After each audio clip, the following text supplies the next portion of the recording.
Ahora vamos a ver cómo podemos ver un infarto de la cara posterior del ventrículo izquierdo. Entonces, ya en videos anteriores vimos qué arterias irrigan qué parte del corazón y qué derivaciones ven qué cara del corazón. Entonces, rápidamente, nada más repasemos la descendente posterior. Irriga dos caras, la cara inferior del ventrículo izquierdo y la cara posterior del ventrículo izquierdo. Ahora, la cara inferior del ventrículo izquierdo es vista por las derivaciones D2, D3 y ABF. La cara posterior, como tal, no tenemos una forma directa de ver la cara posterior, pero lo que vamos a hacer es ver la cara posterior de forma indirecta a través de las derivaciones que ve la cara anterior. ¿Cuáles son las derivaciones que ve la cara anterior?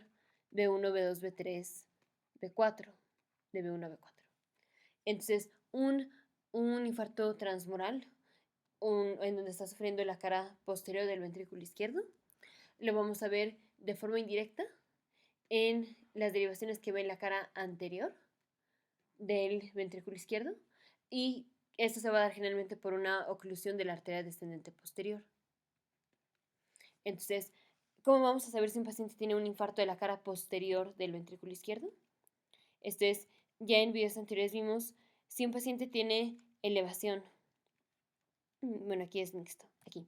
Si un paciente tiene elevación del segmento ST en las derivaciones que ve en la cara anterior del ventrículo izquierdo, como es este paciente, en donde tenemos elevación del ST en B2, B3 y B4, que son derivaciones que ven la cara anterior del ventrículo izquierdo, decimos es un paciente que tiene un infarto transmural, o sea, un STEMI, de la descendente anterior. ¿Y cuál es la cara que está sufriendo? La cara anterior. Entonces, si cuando tenemos elevación del ST en derivaciones que ven la cara anterior del ventrículo izquierdo, decimos es un STEMI de la cara anterior del ventrículo izquierdo, entonces, ¿qué pasa cuando tenemos infarto de la cara posterior del ventrículo izquierdo? Aquí está. Esa es la cara anterior. Si cuando tenemos infarto de la cara anterior se ve elevación del ST de B1 a B4, ¿qué pasa cuando tenemos infarto de la cara contralateral a la anterior? La cara contralateral, o digamos la cara opuesta a la cara anterior del ventrículo izquierdo, es la cara posterior. Entonces lo voy a poner en punteado. Pero si se llegara a infartar la cara posterior del ventrículo izquierdo, lo voy a poner en otro color. Si tenemos un infarto de la cara posterior del ventrículo izquierdo, entonces vamos a ver una depresión del punto J y del segmento ST en las derivaciones que ven la cara anterior del ventrículo izquierdo, o sea, de B1 a B4. Porque si tenemos un infarto de la cara anterior, del ventrículo izquierdo, esto se va a ver en las derivaciones que ven la cara anterior del ventrículo izquierdo, que es B1 a B4, como una elevación del segmento ST. Ahora, si tenemos al revés un infarto de la cara opuesta a la cara anterior, o sea, si tenemos un infarto de la cara posterior del ventrículo izquierdo, esto se va a ver igual en las derivaciones que ven la cara anterior, pero se va a ver con lo opuesto a una elevación. Se va a ver con una depresión del segmento ST, porque la cara anterior y la cara posterior pues son opuestas.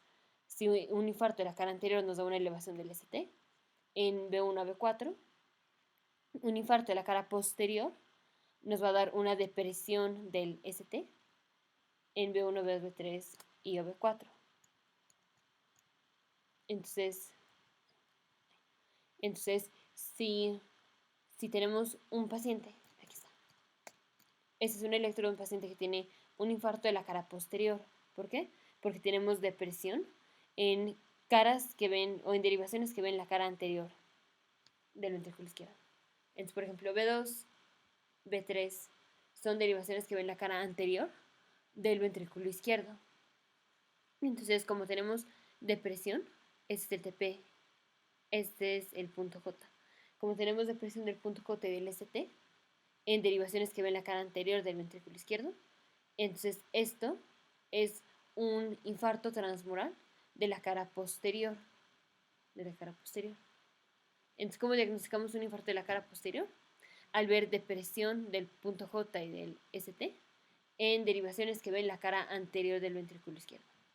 Y esto es porque, en este caso, la depresión del punto J es como una imagen en espejo de lo que en realidad sería una elevación del punto J, si tuviéramos forma directa de ver la cara posterior. O sea, si pusiéramos derivaciones en la parte posterior del ventrículo izquierdo, se vería como un ST elevado. Pero como lo estamos viendo desde la parte anterior y el infarto es en la cara posterior, se ve al revés, se ve como una depresión del segmento ST.